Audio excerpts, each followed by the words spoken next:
Hello. How is everyone? Let's see. Hi, Brian. Hey there. Good to see you, Olga. Good to see you too. Right? My partner in crime will be here shortly too. Susan. She's the fun one of the bunch.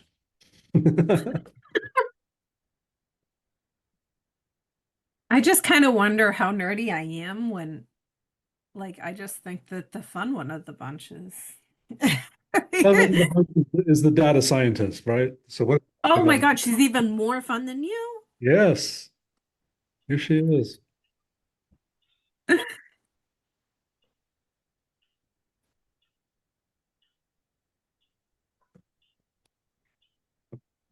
Hey, that Hey was a there. different thing than I had.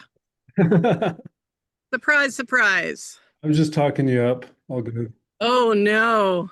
He said you were more fun than he was. Well, okay, that's probably fair. No, I'm just kidding. Nice to meet you. I'm Olga. It's nice to meet you too. How are you doing, Brian? Are you good?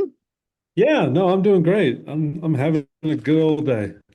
Awesome. Reality, that's not sarcasm. It's actually been a good day. I love it. Love it. Okay. I think we'll just give it a minute here, then we For can get sure. going.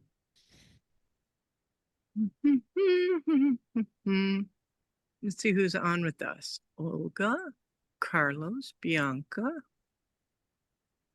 Somebody's note taker, which is fine. Right. Brad.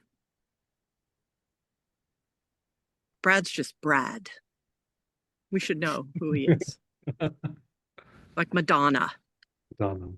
Yep. All right.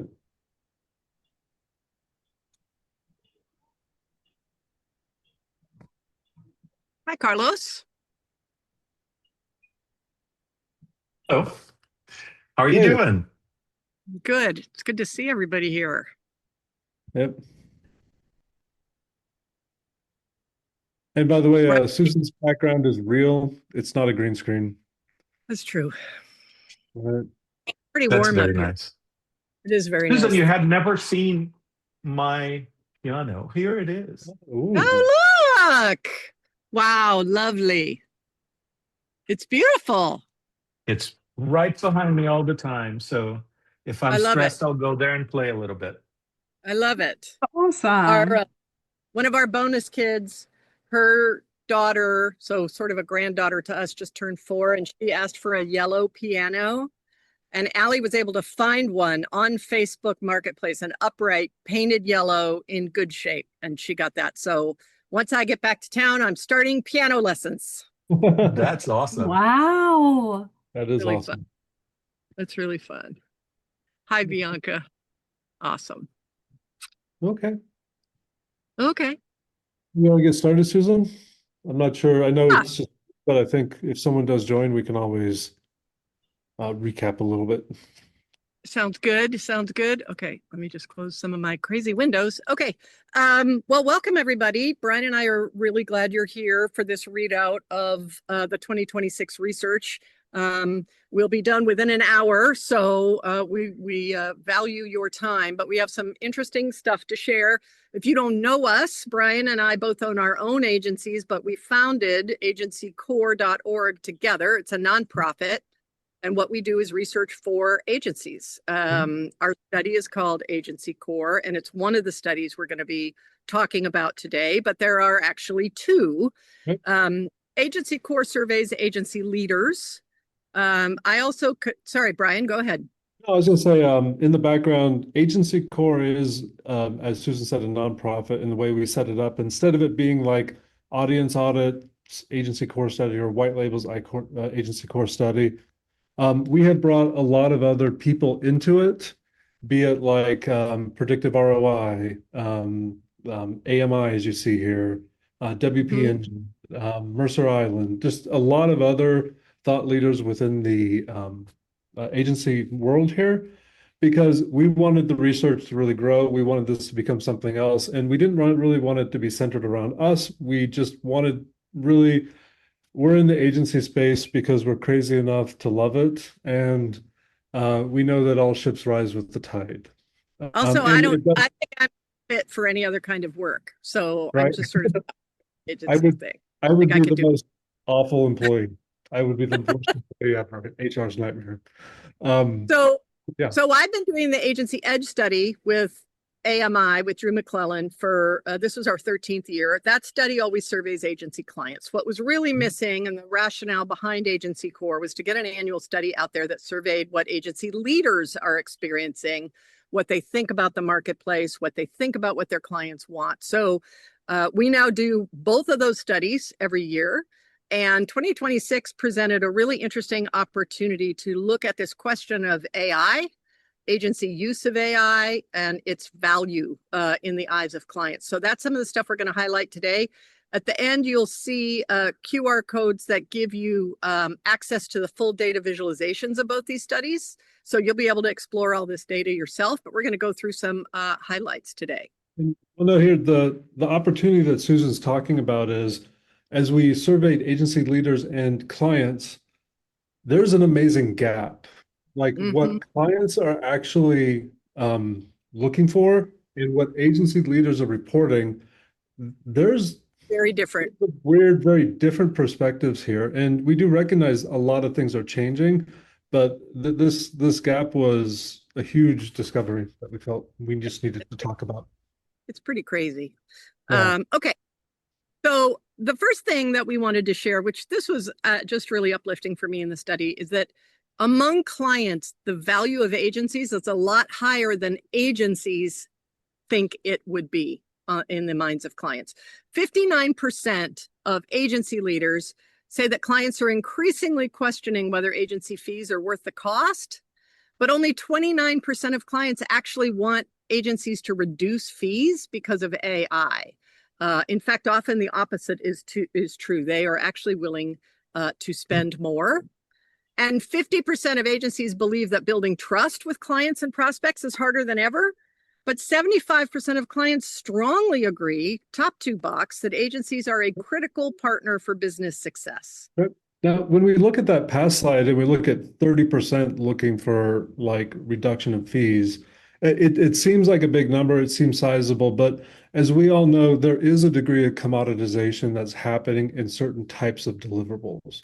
So when I look at that, for me, that number is actually very optimistic because as we go forward, it is a lot of the commoditization of execution. And in those areas where agencies are doing more like execution or they're very specialized in one type of thing, I feel that's very relevant. So this doesn't surprise me, but it really encourages me. Yeah, we'll talk more about that 29%. Almost half of us think clients are more skeptical of our recommendations, but 91% of clients say working with an agency increases the likelihood of achieving their goals over the next couple of years. So overwhelming thumbs up for working with agencies among agency clients. And if you think even just a year ago, go ahead, Susan. My dog has discovered that there's a treat in my backpack. So sorry, I had to go to deal with that. Go ahead, Brian. What were you going to say? Just wanted to point out the evolution because like a year ago, even like in 2025, when we were at conferences and having conversations with agencies, there were a lot of conversations about, are we relevant? What's going to happen? Just a lot of uncertainty. A lot of doom and gloom. Yep. Right? Coming into like this year, there's a lot more confidence. People are like, we understand our position, we understand like strategy and owning the outcomes, and people have got a lot more comfortable. So when we look at that, this is just once again very reassuring that the future of the agency is very safe. But not only that, it's thriving. I think it's more important now than ever. Yeah, lots of opportunity for sure. We're going to talk about it. Now, just because agency value is high doesn't mean that agencies aren't experiencing significant challenges. And what we see this year is that the percentage of agencies experiencing some really core issues has gone up dramatically. So the first agency core study we did was in 2022. Then we did 2025 after we founded the .org, and 2026. And this is tracking the percentage of agencies that cited one of 4 severe challenges for their agency right now. So the blue line is having a robust pipeline of right fit clients. It was 72% in 2022, 67% last year, and exactly the same this year. This is a pervasive issue that has affected the majority of agencies, 2/3 right now, for a long time, and just has not budged. The green line is the challenge of getting paid what we're worth. Are our fees high enough to cover what we do? And look at the spike. It was flat 2022 to 2025, and it is spiked now. 49% of agencies saying they're experiencing that. The red line is differentiation, being able to demonstrate our unique value relative to our competitors, from 33% up to 49%, a huge jump. And then the last one we first asked in 2025, which is AI's impact on our relevance as an agency, and that has more than doubled in a year. Yeah, Olga. Sorry, I just wanted to ask, so like for differentiation, for example, it went up to from 33 to 49%, meaning it's harder to differentiate ourselves? Meaning more agencies are citing that as a severe challenge. Half of agencies now. Thank you. And Brian and I see this as a combined problem. There's a shared cause of all of this stuff, and it's affecting all of these things. And AI is related to, I believe, the spike. It is, you can spin up an agency now in half an hour on a website if you want. It's very easy to look professional and experienced. And that's a challenge for real experienced agencies to deal with. The good news is we've got some good news around that, but I think AI is one of the reasons we're seeing this spike. And as we get further, we'll get into like the attitudinal segmentation. And do know these numbers represent the groups as a whole. But as you break these down into the attitudinal segments, really, it's pretty amazing how it breaks out. Yeah, not everybody's experiencing these at the same rate. Yep. Okay, so we're going to look at each one of these. The first one is pipeline. Again, a persistent problem affecting 2/3 of agencies. 63% of agency leaders say finding new clients is harder than it has ever been. This was fielded in February 2026. 73% of those who say they are struggling with this pipeline issue, we asked them a follow-up question. We said, can you name a strategy? It's an open-ended question that you believe would solve your pipeline problem. And 73% of them could, right? They typed in something that is a strategy. We didn't judge that strategy, but they could state what that strategy is.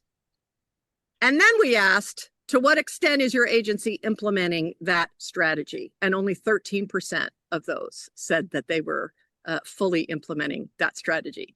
So the interesting thing to me is that we were not asking, are you listening to experts? Are you reading books? Are you implementing what a coach has told you? This is, do you know of a strategy that would fix the problem? And overwhelmingly, they were able to state what that is. And overwhelmingly, they are not implementing it in their own agency. This is the cobbler's kids problem. This is the failure to move on things that we know are important. I certainly experience it as an agency owner, and a lot of my friends who are owners have the same issue. So here it is in actual data.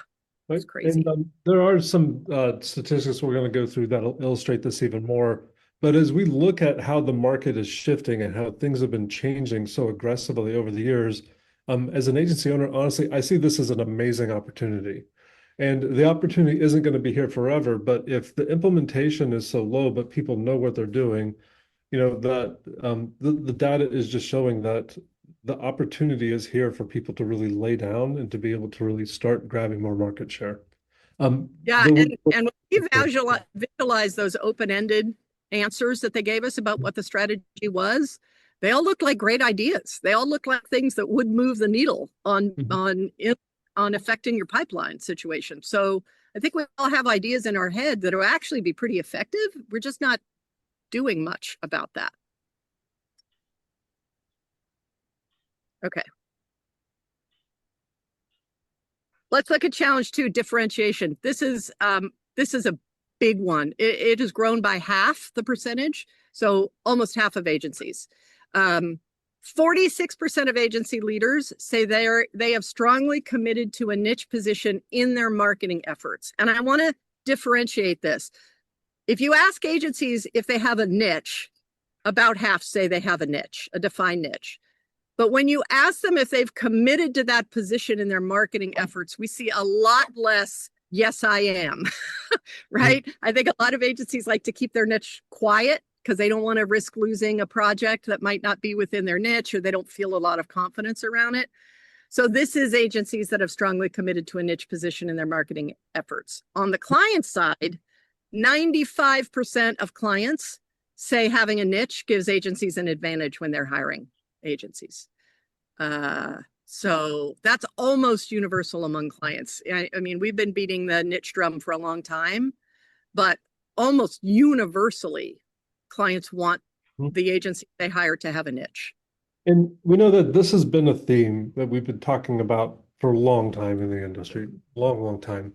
But, you know, as you look at AI and just the ability to like get answers and move fast, you know, if you're using AI, other people are using AI, Claude's out there, then really you're kind of all the same agency. But that niche is really where you can focus down.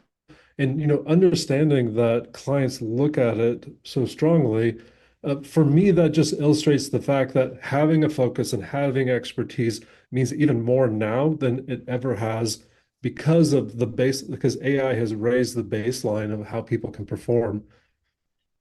Yeah. And at the end I of the also, day, go ahead, oh, Brian. Sorry, I no, I interrupted just, you.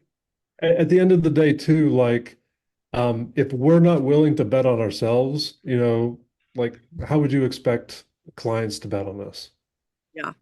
I also feel like I talk to a lot of agencies who say they're generalists because they think a niche is a specific industry and they work in a lot of industries. The reality is a niche can be much more refined and complex than that. So it can be a particular approach you have to something. It can be a particular part of your IP or your process that you use. It doesn't just have to be a niche. And a lot of the agencies I talk to, I think, have a niche. They just haven't recognized it as such, and they're not talking about it. Only 35% of agency leaders strongly agree that their agency's marketing clearly communicates what makes them different.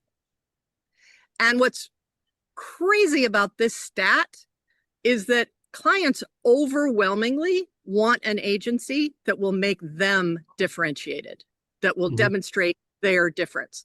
And so if they're seeing all of these agency sites that don't look any different, why would they hire us? If we can't differentiate ourselves, why would they hire us to differentiate them?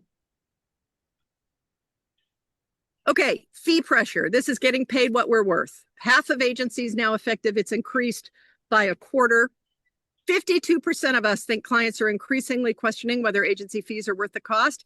82% of clients say they will pay more for specialized expertise. And if you want another name for niche, specialized expertise is it. It is what you know how to do in the industries and organizations that you know how to do it in. And it is overwhelmingly of interest to clients, and they're willing to pay more for it. Right. And at the end of the day here, they're really just asking us to show up as the experts we told them we were when we started. Yep.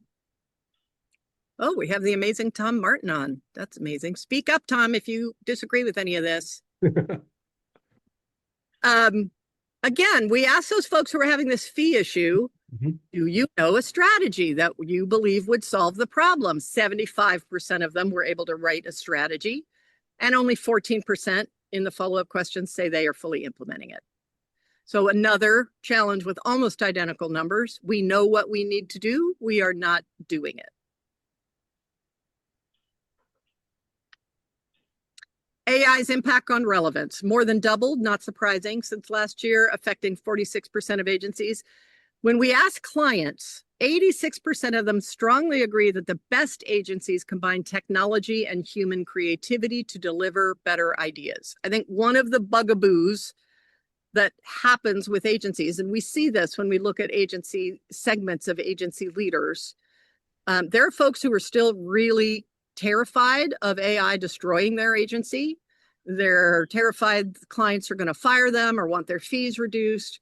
And this is just overwhelmingly at opposition to what clients are actually saying. They know that their competitors' agencies are using AI. They know that their agency is using AI, and they want us to embrace that technology like we have every other technology that's come along, to use it for their benefit. So I don't know how you guys are feeling about AI. There's not very many on the call. You know, you can unmute yourself. Let me know where you are on this AI question around being transparent with it, being visible, talking about your use of AI with clients. I'd love to hear. Olga? I think that, you know, like we're using AI, we're expected to use AI. I think that there's really very good strategies for how to use it in this agency context. But I feel like a lot of what's being talked about with AI and marketing is generalized marketing, like not this whole agency life of balancing 1,000 things all at once and doing it. But you know, like I think and I'm sure Brian would agree, it's an organized, structured, systematic process, you know, like if you have a nice system, like it works well. But the danger on the agency side with AI is that everybody's kind of doing their own thing with their own chats. And it's like, I think that gets in the way of being able to move things clearer and faster. Yep. I agree with you, Olga. And I think both inside and external for an agency, it's really important to think about and talk about the value that AI brings to the work, to the value of the work in terms of those behind the scenes kinds of things. And I don't see a lot of agencies doing that, you know, and if we don't, the assumption is it's AI slop because they don't understand how we're using it to make the work better. I think there's a big differentiation. Like for me, AI is a tool, and you know, I like the example where it's like a calculator, and I'm a data junkie through and through.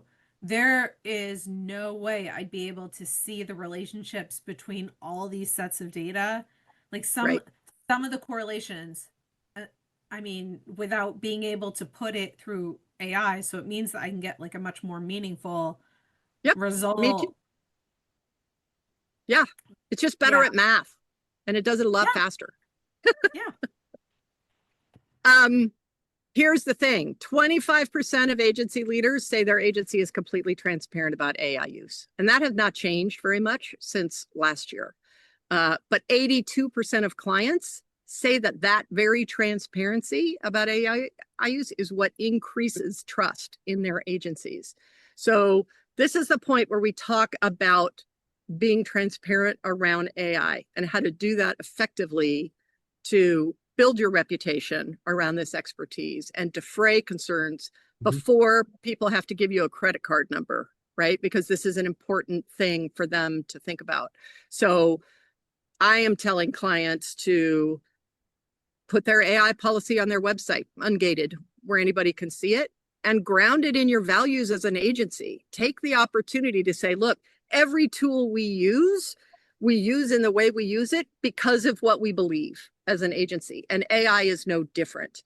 And having your policy grounded in your values also reminds prospects and your clients about those values, about how you make strategic decisions in the agency of what tools to use, about how you've chosen to use AI and what sort of guardrails you've put on it and what you use it for and what you don't.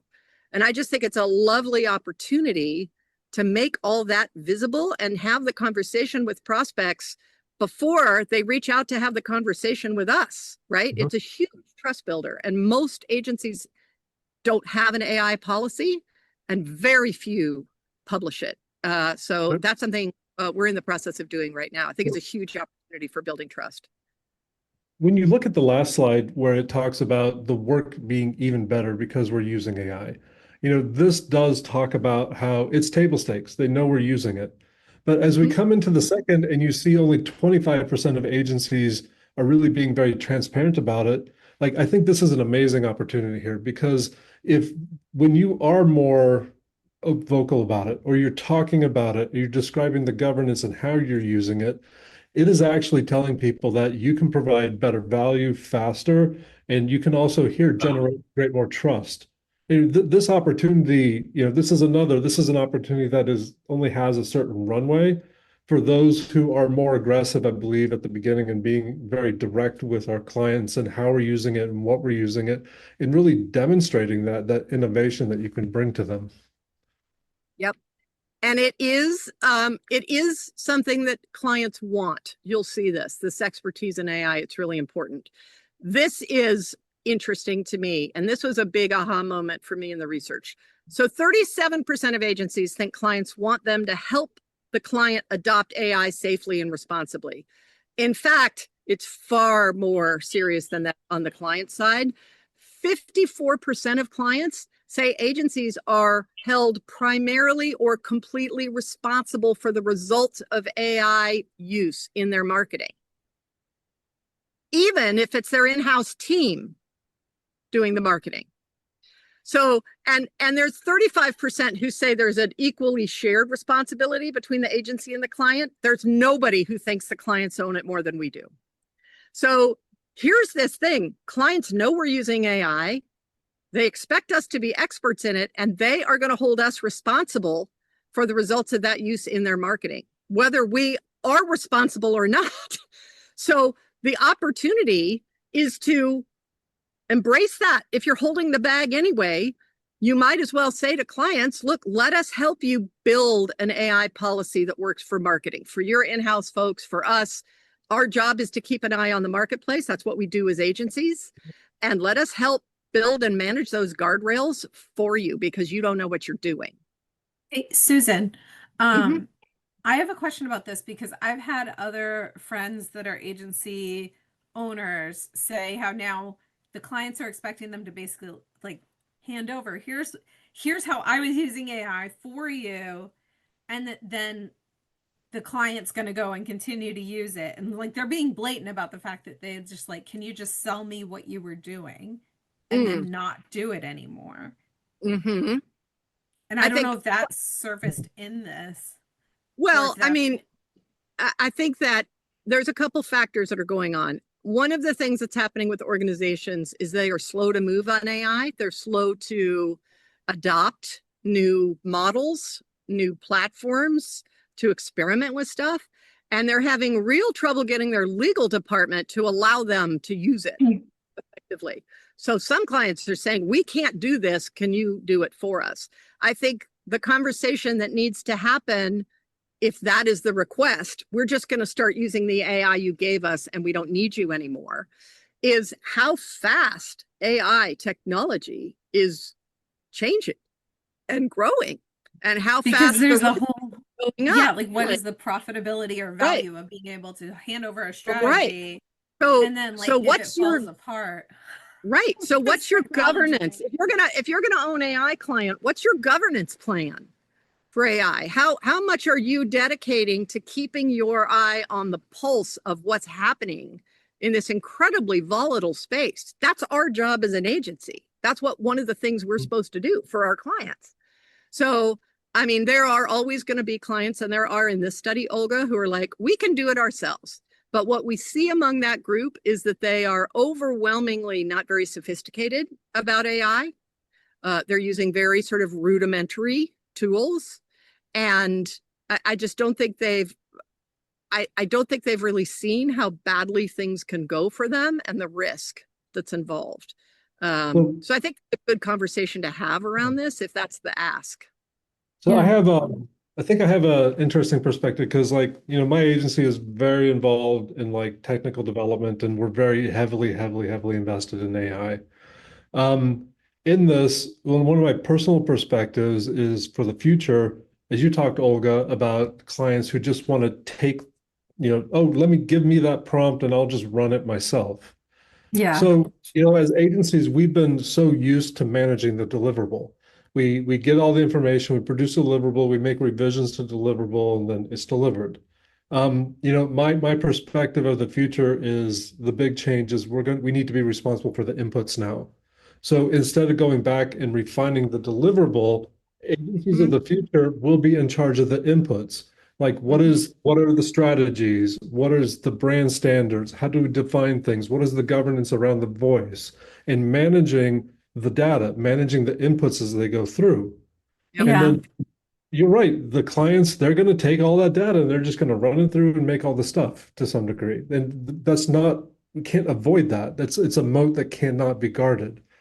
One of the things too, though, that I think that we have that we're not valuing enough is the processes, the thought models, the frameworks that we're using, and how we take that data, how we structure it, how we think through it, our processes, just the IP that we have in using those inputs that we're running it through to get a specific output. Now, that's IP that agencies can own, but I really think being stewards of the inputs and then holding on to our own IP about how we statistically think through and process the data is where we're really going to be able to drive tremendous value. The deliverables are not going to be quite as important at the end of the day. Yeah. 20% of agency leaders strongly believe that AI strategy is a deciding factor in agency selection, but 82% of clients say recognized expertise in AI use for marketing gives the agencies a significant advantage in being hired. So here's another gap, the niche Huge gap opportunity. and the AI expertise gap. It just is overwhelming. And, when you look at what clients want from AI, it is really that expertise. They want the strategic perspective, the experience, the, what people are calling taste, right? The sort of, does this make sense? Is this a good thing? Would I do this if this was my brother-in-law? Sort of that kind of perspective. But I think a lot of clients. So go ahead, Brian. Hey, Look Susan, at real that, quick like, question on that. Could I ask a real Yep. quick question Please. just on Yeah. terminology? Yep. Recognized expertise in AI use. Yep. For marketing. What qualifies as recognized expertise? Is that you're speaking at an AI conference? Is it you're publishing Yep. AI content, or you're building It's AI tools that you're sharing? It's a reputation measure is what it is, Tom. When we ask clients what makes them believe an agency's expertise is real, 75% of them say that expertise is mentioned by another expert they trust. So that could be guesting on a podcast, co-hosting a webinar, showing up and speaking at a conference. And that's a 20-point gap between that and the impact of what we say about ourselves. Reputation is huge. The other thing that matches the 75% is having your own research in your niche, by the way, which I did not engineer that result, but that's how it ended up. But the reason we talk about recognized expertise is because it's that reputation component, which in the age of AI and collapsing trust has been more critical than ever for B2B buyers. They want that validation that somebody else they already trust, who's an expert, is recommending you as an expert, and you have a reputation for that. Okay, so you either have to have someone else vouch on your behalf, Yep. or you have to actually build something with AI and publish it and share it that shows, this is how we used it to build something. Sort of, for instance, like the Velocity IQ thing that y'all released, I don't know, yesterday or today, where which by the way rocks. I've been playing with it all morning. Thank you. Thank you. Love yeah, it. it's I'm impressed. Very nice. Oh, thank you. I think And it's both of those things. yeah, okay. So basically, you Wow. got to show or have somebody vouch. You can't just publish stuff on your website saying we know this, Yep. because you're saying that because it's so easy to use AI to publish stuff on your own website that says we know this, that's Right. getting discounted significantly by clients. Yes, exactly right. And this speaks to why niche becomes so important for agencies, because we have to get the other thought leaders that our prospects and clients follow to know us and see us and say that we're good at what we do and we have this expertise. And that's almost impossible to do if your niche is everyone with a credit card.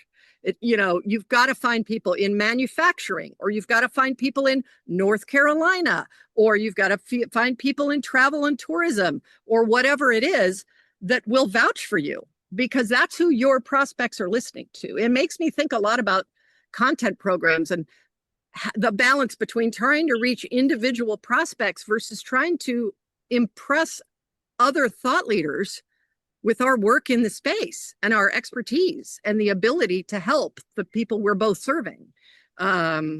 So I think it's an interesting question, but that gap is only increasing, Tom. It used to be about 10 points, and now it's like 21 points Interesting. between Cool. what other Yeah. people say about us and what we say about ourselves. So we asked clients what a successful agency in 5 years will be offering in terms of services. And overwhelmingly, look at what was at the top. So we gave people 3 votes on this list. Mhm. And 52% of them picked this one item: AI strategy, enablement, and governance. That is an anomaly with 3 votes per person. And you could see the second one: technology selection, integration, and optimization. Now, here's what I'll tell you about this. I don't know whether in 5 years this data will hold up, but it doesn't matter, because nobody's hiring an agency today that they want to have to replace within the next 5 years, right? This is what clients expect agencies to be able to offer, and this is what they're hiring on now. So agencies have a choice to make.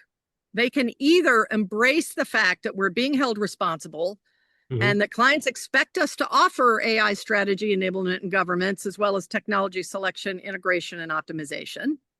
Embrace it, build services around it, get paid to do it, or not.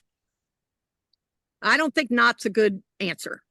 So I think we should be doing this for ourselves anyway. And I think there's a real opportunity for agencies to lead on this with clients.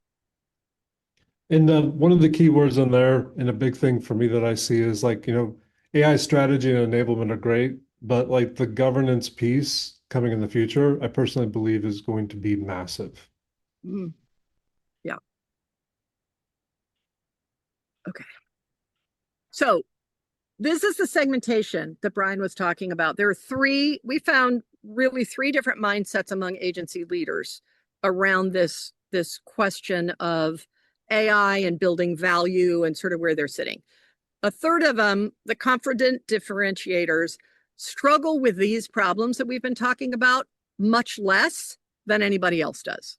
And you can see what's correlated to that difference. These folks are strongly committed to a niche. They are strongly differentiated, and their marketing talks about both of those things, right? They get that message across very effectively in the marketing they do. They have a reputation as a helpful expert in their area. They say they are very good at building trust before prospects reach out, and they do not see AI as a threat at all. It's just another tool, because they've already secured this reputation and are really doing really well on those stuff. It's not that they don't have any of these challenges, but far fewer of this group have them than either of the other segments. So the second one, AI opportunity embracers, is basically they are struggling a lot with these things, and they have decided the way they're going to deal with it is by becoming AI experts and building their reputation on that. So it's all about fast adoption. They do understand that clients expect them to lead the way on AI, and they are building a reputation specifically around their AI expertise. Now, the risk here is that AI is just a tool. It's like being a HubSpot agency, and you're in a tough spot right now, right? Because that's what your whole agency is built on. So we'll see what happens with these folks, but they have picked a direction, and this is what they're doing. The pressured and uncertain agencies are struggling a great deal with all of these things. Finding clients is harder, building trust is harder. They see big changes being needed in their agency to be successful. Clients are more skeptical. This group, however, sees AI as a mortal threat. So they are refusing to adopt it. And in fact, they don't know what they should do. They don't have a plan. So they are stuck. And they're not going to be able to stay stuck and survive very long. The industry is adapting very, very quickly. So that's almost a third of us that are in this boat, that don't have a way out. They're rejecting AI, and they're not seeing other paths to becoming confident differentiators, which here's the other thing about this, you guys. Those confident differentiators don't look any different than the other groups in terms of agency size, revenue, any of that kind of stuff, whether they have a niche or not.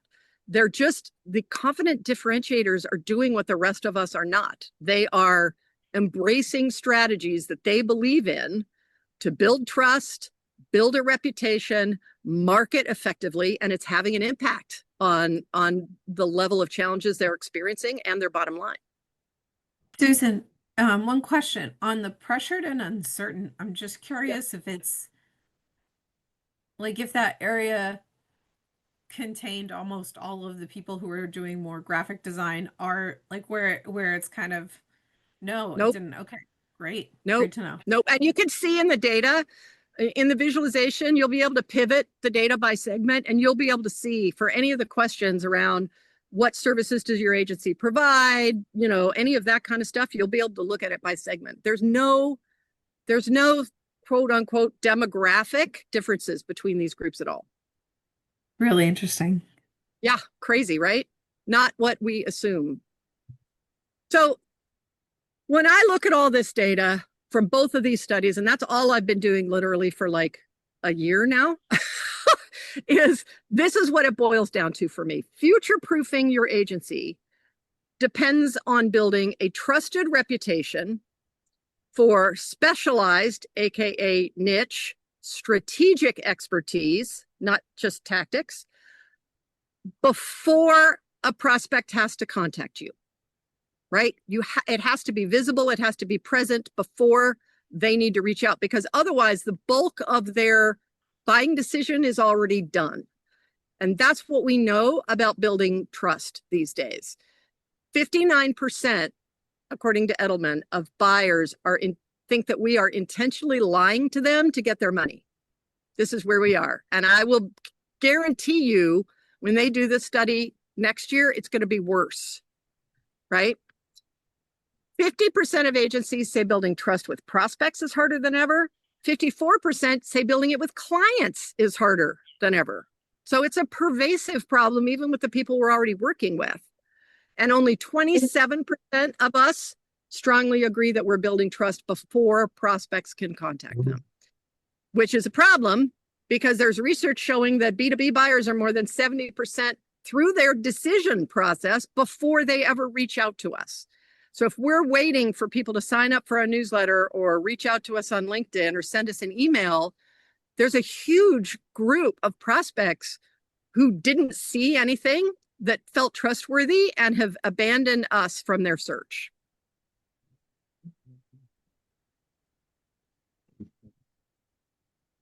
%50 of agencies strongly agree that they are known as a helpful expert among prospects in their niche.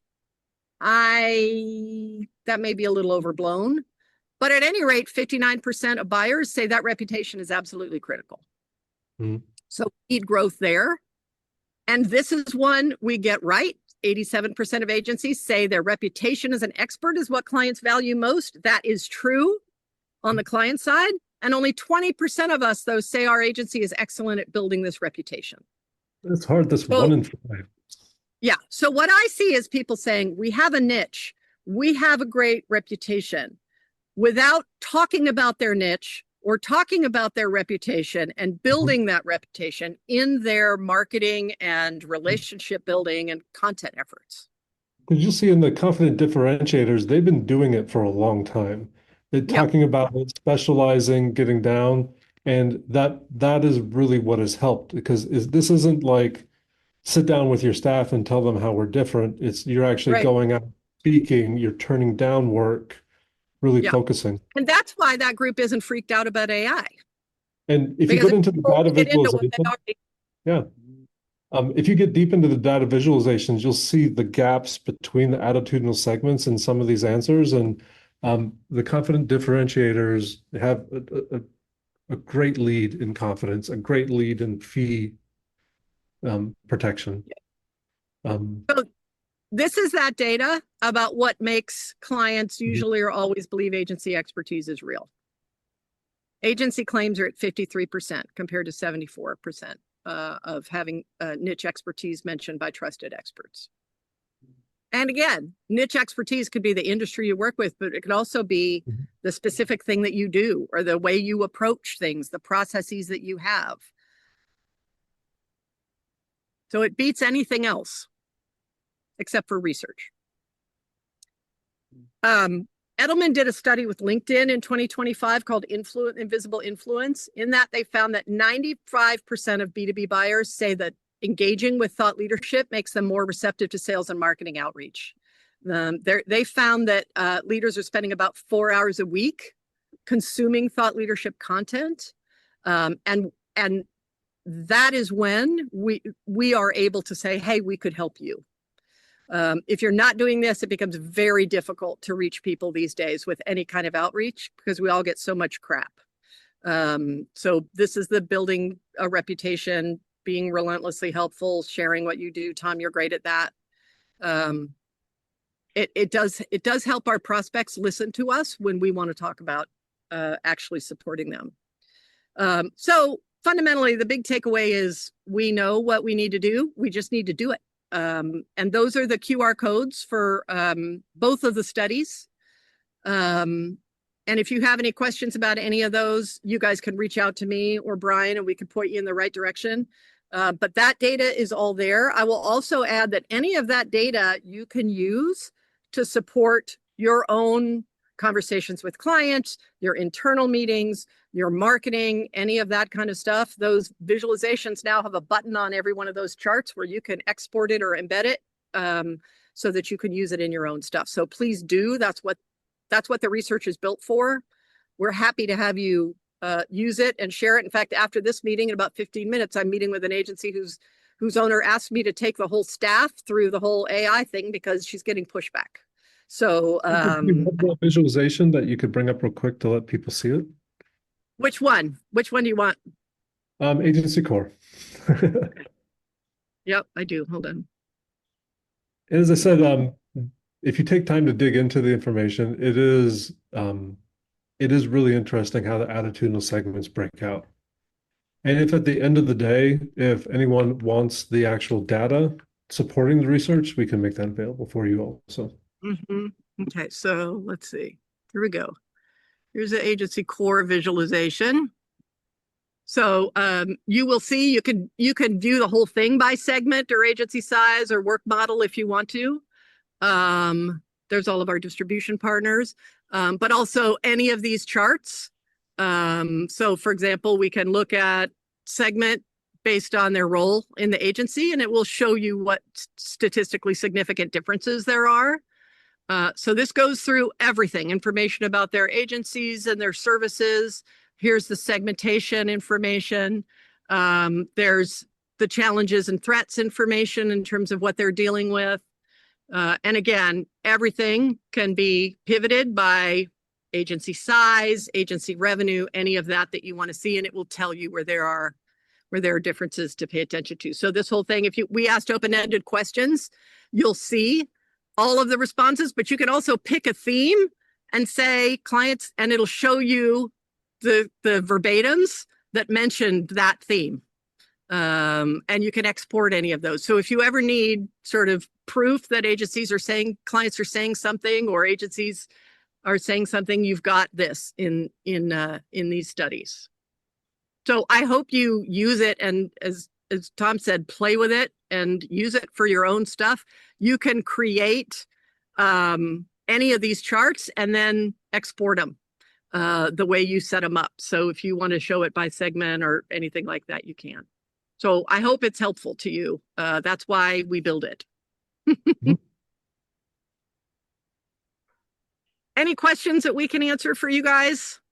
Thank you. This is amazing. Yay! I'm so glad. Let me know if you end up with any questions. I know you're a data nerd, Olga, so. I will. I Yeah, love that you set it up all like this too. Yeah, we want everybody to see it. It's got a ton of good news in it, and I think a ton of opportunity for agencies. We just need to stop being afraid and assume the sky is falling. And it is really, we called this study for the core time to act, because we actually need to move, because other agencies will eat our lunch if we don't. You're not going to be able to stay still on this stuff very long with the way the industry's going. And this is an amazing moment for the agencies that are moving. Yeah. Any other questions we can answer from anybody? Otherwise, we'll give you some minutes I back have in your. one. And Yeah. you said that 73% of the agencies said that they knew what strategy they should do or follow to improve pipeline. Yep. Only 13% did it. 73% of those who said pipeline was a severe issue said they could name a strategy and did. Yeah, and only 17% are embracing that. Were there, did these strategies coalesce around, was the fact that only 13% actually did it a function of just cobbler's children, no time, or was it that the strategy required just had a very heavy lift? Like if they said, oh, we could, start producing a lot more content on our website, that would solve our problem. But obviously that's a very big, heavy lift versus, if we would just, go attend more networking events, that's a lighter lift.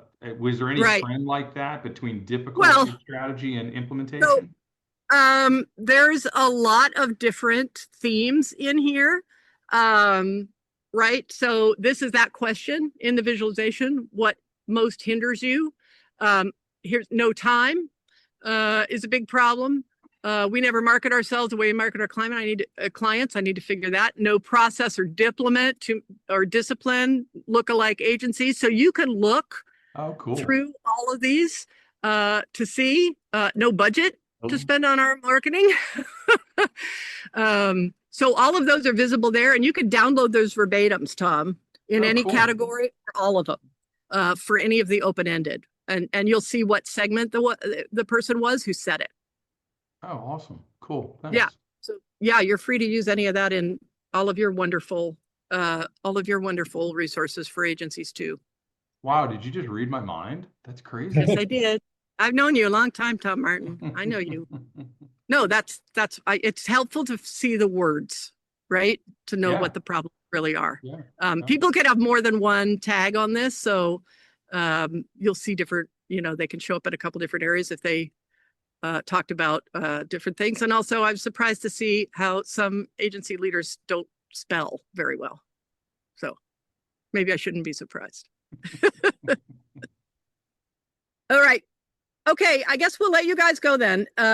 Follow up if you have any questions or trouble using the visualization or anything like that, just let us know. We're here to help, and we'll have another one coming once we release the next 2 studies next May. So in the meantime, all of us are going to be talking about all this data, and I hope you can talk about it too, to your benefit with your team, with your clients, with your prospects. But let us know how we can help. That's what we're here for. Thank you, everybody. Bye, gang. Thank you.